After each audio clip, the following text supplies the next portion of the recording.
पहिली शाळा सुरू केली. त्या अगोदर सावित्रीबाईंना शिकवलं. सावित्रीबाईंचं शिक्षण मोजकच होतं. स्वतः सावित्रीबाईंना शिकवलं. कुठे शिकवलं अण्णा? घरी. कोणाच्या घरी? स्वतःच्या घरी शिकवलं. नंतर एका शाळेत पण टाकलं, स्कॉटिश मिशनरीच्या इंग्लिश शाळेत पण टाकलं. आणि जेव्हा घरी शिकवलं, कोणती होती पाटी? तुम्ही जरा बरं ऐकलेलं दिसतं. धूळपाटी होती राजू, धूळपाटी. आणि पेन कुठालचे होते? आंब्याच्या काड्या. हे त्यांचे पेन होते, हे त्यांचे पेन होते. आणि एवढं शिकावं का वाटलं?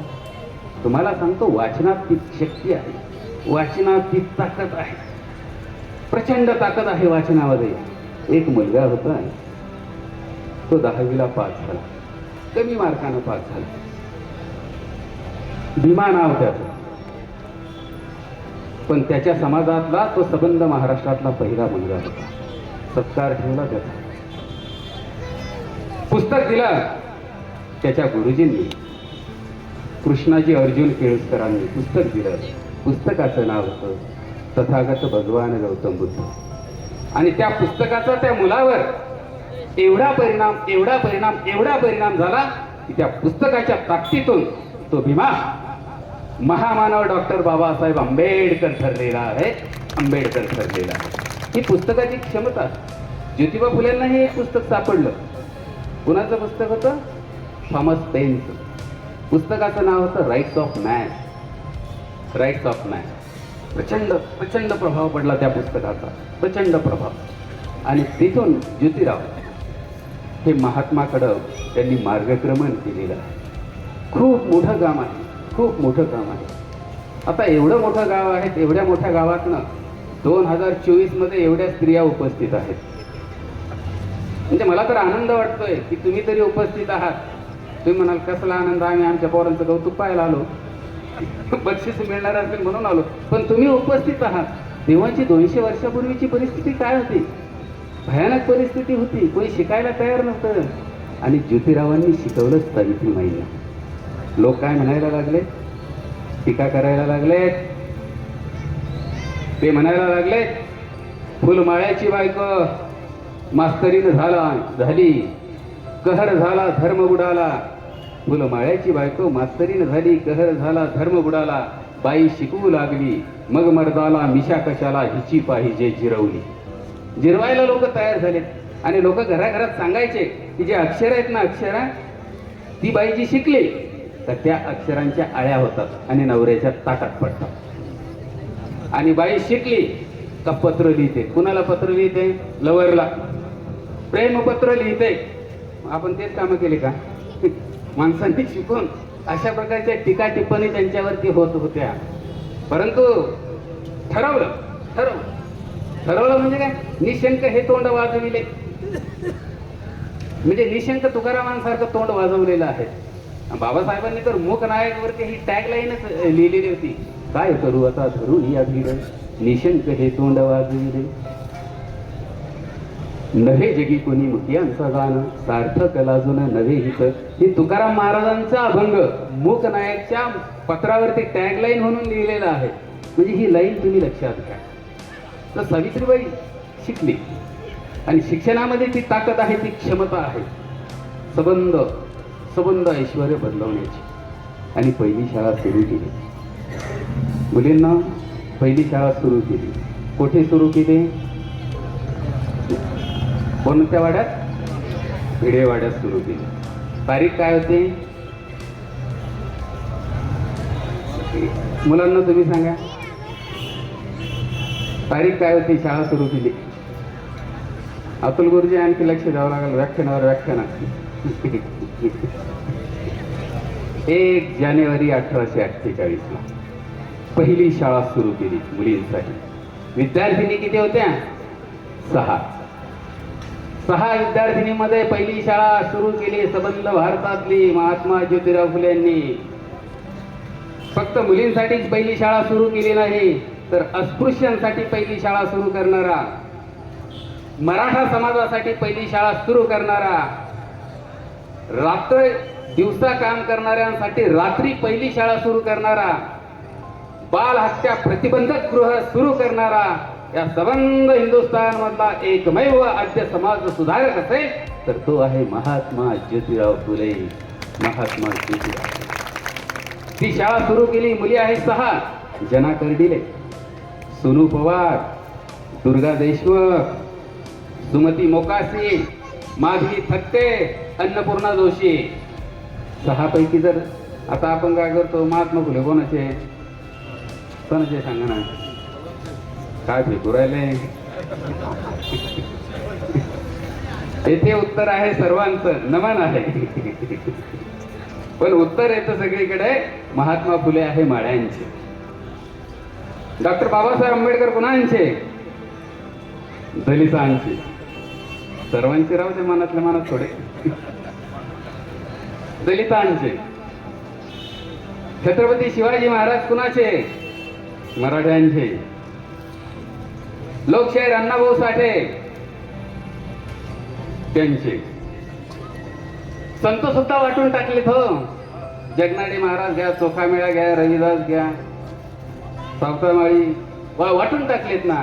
पण या महात्म्यानं आणि या क्रांती ज्योतीनं जी पहिली शाळा सुरू केली त्याच्यात विद्यार्थिनी होत्या 6 आणि त्या 6 पैकी 4 ब्राह्मण होत्या, 1 धनगर होती, 1 मराठा होती. मायाच्या घरी गेले नाही. ए माळीनबाई चाल, गेले नाहीत. म्हणजे आपण काय केलंय, या महापुरुषांनी सबंध देशासाठी समाजासाठी काम केलं आणि आपण त्यांना जातीत वाटून टाकलेलं आहे.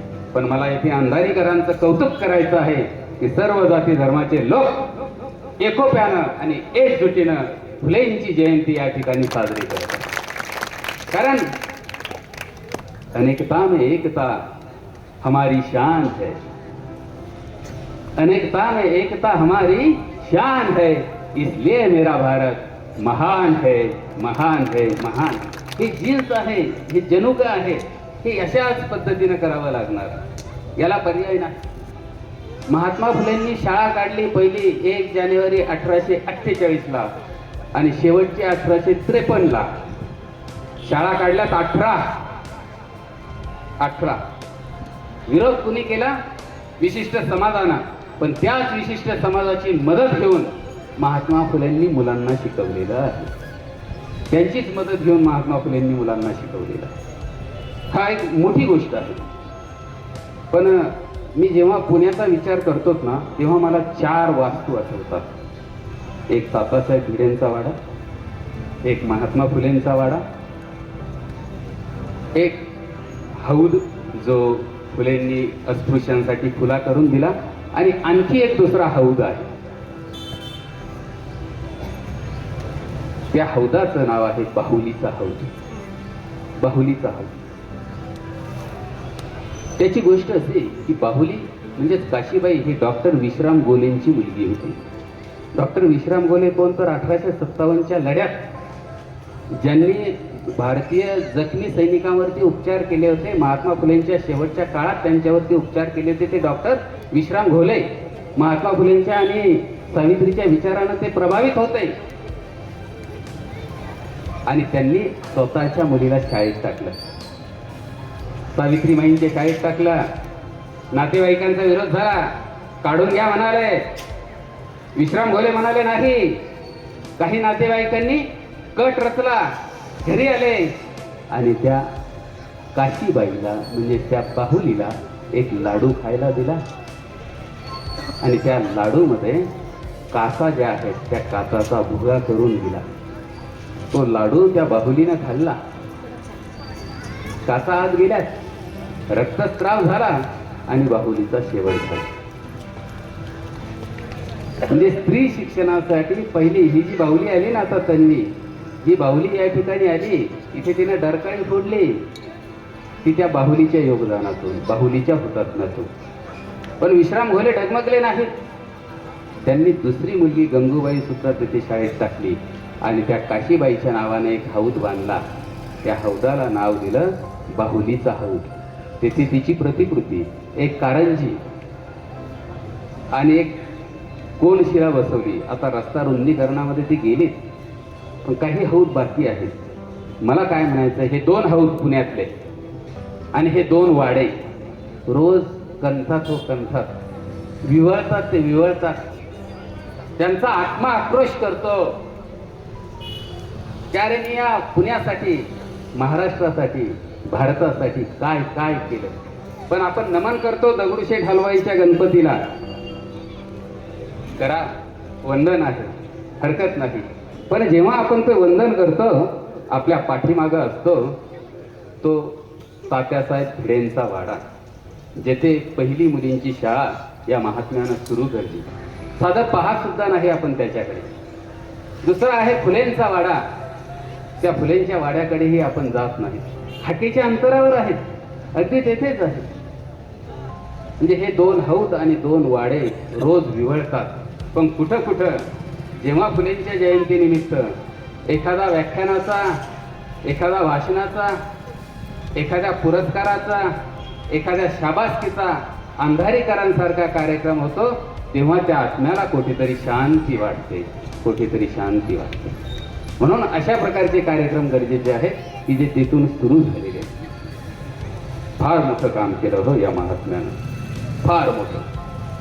मी शिक्षक आहे, माझी पत्नी ही शिक्षिका आहे, पगार भरपूर आहे. शिकलो आम्ही थोडेफार का आमची पॉलिसी बदलते, समाजाकडे पाहायला तयार होत नाही. म्हणजे थोडं शिकलो, थोडं मोठं झालो तर काय विचार करतो, आपलीच गाडी, आपलीच मडीन, आपल्याच बायकोची गोल गोल साडी, सारे जहां से अच्छा हिंदुस्तान हमारा, तिकडेच राहू द्या म्हणतो. आम्ही म्हणतो सारे जहां से अच्छा मेरी बीवी और बच्चा. कार्यक्रम खलास. अशा पद्धतीनं राहतो ना. किंवा सत्यपाल महाराज सांगतात ते काय, बाल्या बाल्याची माईन बाली, दाची खोली, कार्यक्रम आटपला. पण हे दोघं एवढे शिकलेले होते, प्रचंड संपत्ती होती, कुणाकडनं घेतलं नाही, स्वतः लावलं, कॉन्ट्रॅक्टर होते, सदन होते. त्या काळी पुण्याहून भाजीपाला आणि फुलं मुंबईला विक्रीला पाठवायचे. पुण्याच्या महानगरपालिकेचे सदस्यच होते असं नाही, कमिशनर पण होते, कमिशनर सुद्धा होते गोरेजी. सदन होते, स्वतः लावलंय त्यांनी ते, स्वतः लावलंय त्यांनी ते. म्हणजे हा विचार जो आहे ना, तो विचार अफलातून विचार आहे. आणि एवढं असताना समाजातील लोकांना ते सहन झालं नाही. मग सहन झालं नाही म्हणून काय केलं महाराज, गुंड पाठवले, 2 गुंड पाठवले. आणि त्या गुंडांना सांगितलं की यांना मारायचं. का बरं मारायचं आहे, तर यांचं नाव मोठं होऊ लागलं, लोक शिकू लागलेत. आणि ते जे होते ते होते धोंडीराम कुंभार आणि सज्जन रोडे, या दोघांना पाठवले. किती पैसे दिले होते माहिती का अध्यक्ष? किती नाही माहिती, आपला हिशोब व्यवस्थित आहे ना, तो फार महत्वाचा आहे. पारदर्शकता खूप महत्वाची आहे, तो बाकीचा जाऊ द्या. तर त्यांना पैसे दिले होते प्रत्येकी 1000 रुपये. त्या काळी सोनं काय होतं माहिती का भाव, 1.5 रुपयात तोळं होतं सोनं. आणि 1000मध्ये आता 666 तोळे सोनं येईल. 666, 70 का ना, 71 झालं ना. बर, तर व्यवसाय करतात काय? 666 तोळे सोनं येईल. एकेकाला होतं ते, एकेकाला. आणि जेव्हा ते मारायला गेले तेव्हा महात्मा फुलेंनी विचारलं, कोण आहे रे तिकडे, कोण आहे? आणि ते पुढं आले, फरशी कुराड, तिप्पाड, धष्टपुष्ट, दाढी मिशा, आणि सांगितलंय आम्ही तुम्हाला मारायला आलो. म्हणजे काय मिळणार मारून? 1000 रुपये प्रत्येकी मिळणार आहे. काय करणार पैशाचं? आमच्या मुलाबाळा सुखी होणार.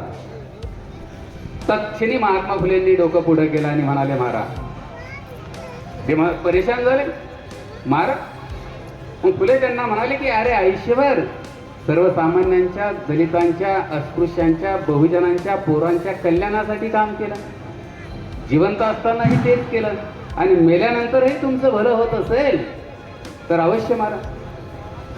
त्यांनी तत्क्षणी हातातलं हत्यार खाली ठेवलं महात्मा फुलेंच्या पाया पडले आणि फुलेंना म्हणाले, तुम्ही आम्हाला सांगा, ज्यांनी आम्हाला सांगितलं तुम्हाला मारा, त्यांना मारायचं आम्हाला सांगा, त्यांचा खून करतो आम्ही, त्यांचा खून करतो.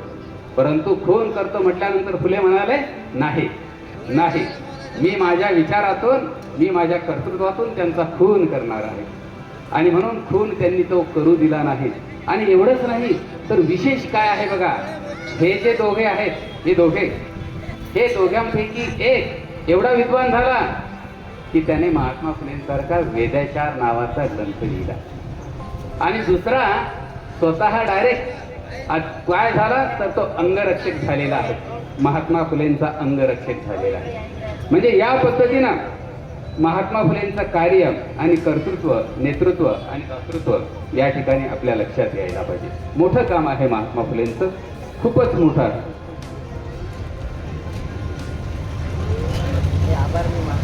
हे बघा, फुले गेले, सावित्रीमाईही गेल्यात. त्या काळी त्यांनी बाल प्रतिबंधक गृह स्थापन केलं. कशासाठी? विधवांच्या बाळंतपणासाठी. तेथे लिहिलं होतं, विधवांनी येथे यावं, बाळंतपण करून जावं, नाव गुप्त ठेवल्या जाईल. फक्त लिहिलं नाही. काशीबाई नावाची एक स्त्री आली, तिचं बाळंतपणच केलं नाही, तिच्या मुलाचा सांभाळ केला, तिच्या मुलाचा सांभाळच केला नाही, तिच्या मुलाला दत्तक घेतलं, तिच्या मुलाला दत्तकच घेतलं नाही, तिच्या मुलाला डॉक्टर केलं, तिच्या मुलाला डॉक्टरच केलं नाही, सत्यशोधक समाजाचा प्रमुख बनवलं, सत्यशोधक समाजाचा प्रमुखच बनवलं नाही. तर जेव्हा प्लेगची साथ आली तेव्हा सर्वसामान्यांसाठी त्याला झटायला लावलं, ती ट्रीटमेंट केली. ही चित्रपटातलं उदाहरण नाहीये, ही सत्य परिस्थिती आहे. आणि महात्मा फुले खूप मोठा महात्मा. पण आपण महात्मा म्हणून दोघांना ओळखतो, महात्मा गांधी आणि महात्मा फुले. पण एरवड्याच्या तुरुंगात असताना महात्मा गांधी असं म्हणाले होते की लोग मुझे महात्मा कहते हैं, लेकिन इस जहां में, इस दुनिया में सिर्फ एक ही महात्मा है और वह है महात्मा ज्योतिराव फुले. महात्मा ज्योतिराव फुले, एकच महात्मा. पण मला एक खंत येथे व्यक्त करायची आहे. सर्वोच्च पुरस्कार भारताचा कोणता आहे? कोणता आहे? भारतरत्न. लाल बहादूर शास्त्रींना मिळाला, आनंद आहे. इंदिराजींना मिळाला, आनंद आहे. मदर तेरेसांना मिळाला, नेल्सन मंडेलांना मिळाला, आनंद आहे. अमर्त्य सेन यांना मिळाला, अटलजींना मिळाला, आनंद आहे. खान अब्दुल गफार खान, डॉक्टर APJ अब्दुल कलाम यांना मिळाला, आनंद आहे. आता मी तुम्हाला 3 नावं सांगतो. महामहोपाध्याय पांडुरंग वामन काने. कोणीतरी सांगावं मला, परिचित नाव आहे का? महामहोपाध्याय पांडुरंग वामन काने आहे का? नाही. मदन मोहन मालवीय आहे का माहिती नाव? नाही. MS सुब्बलक्ष्मी माहित आहे का? तू हो म्हणतो नाही. आणि शिक्षण क्षेत्रासंबंधात 3 भारतरत्न दिले, 3 भारतरत्न. डॉक्टर सर्वपल्ली राधाकृष्णन, ते नाव माहीत असेल, शिक्षक दिन. धुंडो केशव कर्वे, हे नाव माहीत असेल. 3रं नाव आहे पुरुषोत्तम टंडन दास. माहिती का? नाही माहिती, नाही माहिती. पण यांनी काय सोसलं हो, काय सोसलं समाजासाठी, काय सोसलं. सार्वजनिक सत्यधर्म नावाचा शेवटी ग्रंथ लिहित असताना उजवं अंग डोळं पडलं. ह्या महात्म्याचं उजवं अंग डोळं पडलं. वयाच्या साधारणतः 57-58व्या वर्षी डोळं पडलं. ग्रंथ लिहायचा थांबवला नाही. उजव्या हाताने लिहित होते, त्या वयात डाव्या हाताने लेखन शिकले आणि ग्रंथाचं काम पूर्ण केलं, पूर्णत्वास नेलं. काय हा महात्मा. आपले 2 हात, एक खायला नाही धुवायला. कार्यक्रम आटोपला. सांगाल तितकं कमी आहे. दारूचे गुत्ते त्यांनी बंद पाडले. आणि दारूचे गुत्ते बंद पाडले, बरं झालं आठवलं. 2 मिनिटं घेतो पुस्तक. म्हणजे महानगरपालिकेत होते ना, त्यावेळेला दारूचे गुत्ते बंद पाडलेत, परंतु विरोध झाला. मग काय ठरवलं की 2/3 जो कर आहे तो स्त्रियांच्या विकासासाठी खर्च करा. आणि स्त्रियांनी जर सांगितलं दारूचं दुकान बंद करा, तर दारूचं दुकान बंद केलं जाईल. हा निर्णय महात्मा फुलेंनी त्या काळी घेतलेला आहे. मला वाटतं इथं पण एकदा मतदान झालं होतं. उभी उभी उभी वाटली नाडी वाटली होती. मी आलो होतो व्याख्यानाला. बंद आहे. चला, जोरदार अभिनंदन अंधारीकरांचं, जोरदार अभिनंदन आहे, मनपूर्वक अभिनंदन या ठिकाणी आहे. तर छोटा झाला आता तो विषय जरा वेगळाच विषय आहे, खूप मोठा विषय. आणि तुम्हाला सांगा, ही जी बहुजन समाजाची पोरं आहेत ना, दोनच गोष्टीने झाली निवडणुकीनं.